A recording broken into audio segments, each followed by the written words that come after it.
मेरे दोस्तों, आपसे पूछना चाहता हूं कि वतन का मुसलमान गद्दार है क्या? इस देश का मुसलमान गद्दार है? मैं पूछना चाहता हूं, ए मुसलमानों, अपने जहन को खोल लो। तुमसे सवाल करते हैं, मुसलमान देश का गद्दार है, तुम जवाब नहीं देते, तुम जवाब नहीं देते। तुम भी तो सवाल करो कि बताओ देश का मुसलमान कहां गद्दार है? इस देश की आजादी के लिए, इस देश को बचाने के लिए, इस देश को सजाने के लिए, अरे जब इस देश को बचाने की जरूरत पड़ी तो बचाया भी हमने था, और जब सजाने की जरूरत पड़ी तो सजाया भी हमने था। इसी देश के अंदर आगरे का ताजमहल, दिल्ली की कुतुब मीनार, दिल्ली की जामा मस्जिद, दिल्ली का लाल किला आज भी मेरे बुजुर्गों की जीत की निशानियां बयान करते हैं। हम गद्दार नहीं है देश के।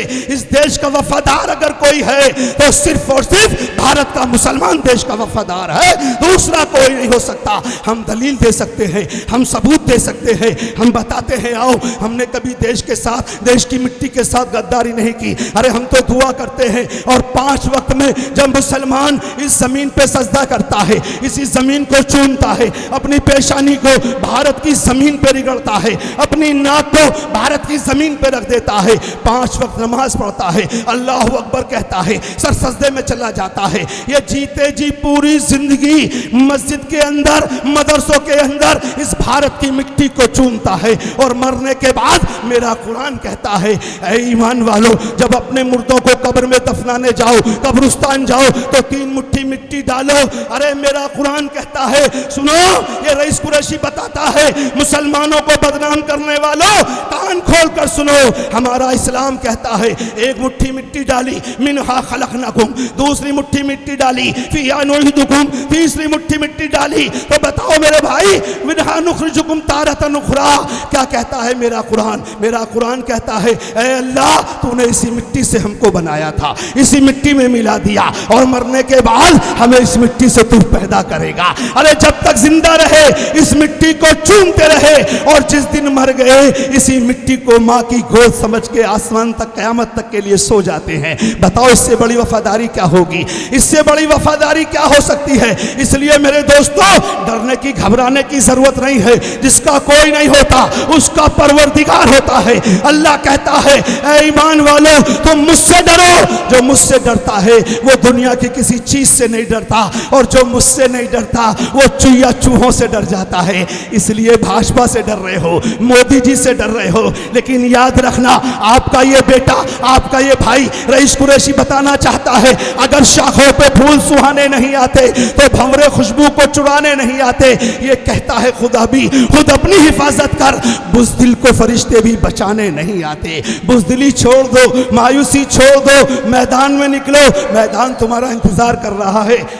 हम बताने के लिए आए हैं कि वोट की वो ताकत है जो रंग को उठाकर राजा बना सकती है, और वोट की वो ताकत है कि आसमान से उठाकर जमीन पे गिरा सकती है। लेकिन हाय रे मेरी कौम के लोगों, आपने सोचा ही नहीं कि जब देश आजाद हुआ था, इस देश के अंदर एक कानून बना था, एक संविधान बना था। इस देश के कानून ने चीख चीख कर कहा था कि अब रानी के पेट से राजा पैदा नहीं होगा, अब वोटों से राजा बनाया जाएगा।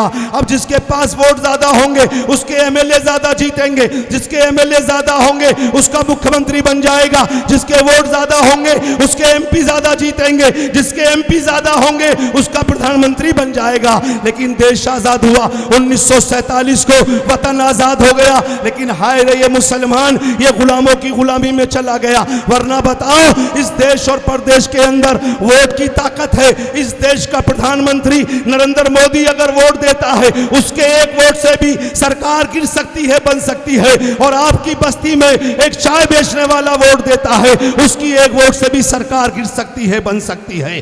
वोट की कीमत सबकी बराबर है, वोट की ताकत सबकी बराबर है। आप बताओ, चाहे किसी पार्टी में रहो, चाहे किसी दल में रहो, मैं सबसे पूछना चाहता हूं, आप बताओ, जब सबके वोट की कीमत बराबर है, जब सबके वोट की ताकत बराबर है, तो ये रईस कुरैशी आपसे पूछना चाहता है, आपकी बस्ती में आकर यह सवाल करना चाहता है कि वोट की कीमत सबकी बराबर है, वोट की ताकत सबकी बराबर है, तो ये बताओ कि नुकसान में जाएं तो सब जाएं और फायदे में जाएं तो सब जाएं। लेकिन हुआ क्या? आजादी के बाद हमें 3% पंडित जी ने वोट दिया, पंडित जी के 3 वोट के बदले में पंडित जी का बेटा एसपी डीएसपी थानेदार कोतवाल आईजी डीआईजी सिपाही जी कानूनगो तहसीलदार पटवारी बनता है। 100 में 3 वोट ठाकुर भाई का है, ठाकुर भाई ने वोट दिया, उसकी 3 वोट के बदले में उस ठाकुर भाई का बेटा एसपी डीएसपी थानेदार कोतवाल आईजी डीआईजी सिपाही जी कानूनगो तहसीलदार पटवारी बनता है। 100 में से 1 वोट सिख भाई का है, सिख भाई ने वोट दिया, उसकी 1 वोट के बदले में उसका बेटा मुख्यमंत्री प्रधानमंत्री बनता है। 100 में से 7 वोट यादव भाइयों की है, यादव जी वोट देते हैं, उसका बेटा मुलायम सिंह यादव जी इस देश का रक्षा मंत्री बनता है। आपकी बगल का प्रदेश दिल्ली का 3 बार मुख्यमंत्री बनता है। 100 में से 11 वोट है दलित भाइयों के, 100 में 11 वोट दलित भाइयों के हैं, दलित भाई वोट देते हैं, उनकी 11 वोट के बदले में उस दलित भाई के बेटे भी एसपी डीएसपी थानेदार कोतवाल आईजी डीआईजी सिपाही जी कानूनगो तहसीलदार पटवारी बनते हैं। और 100 में से 35 वोट इस खैर उम्मत का है जिसको मुसलमान कहा जाता है। हम 100 में से 35 वोट देते हैं, हमारे वोट के बदले में हमें क्या मिलता है? हमारी वोट 35 लेने के बाद भी 100 में से 35 वोट लेने के बाद में हमारे आलिमों को आतंकवादी बनाया जाता है, हमारे बच्चों के सीने पे आतंकवादी लिख दिया जाता है, हमारे बच्चों के माथे पे आतंकवादी का लेबल लगाकर उनका एनकाउंटर कर दिया जाता है। कौन बोलेगा मेरे भाई ये ताकत किसने दी थी, ये ताकत किसने बनाई थी?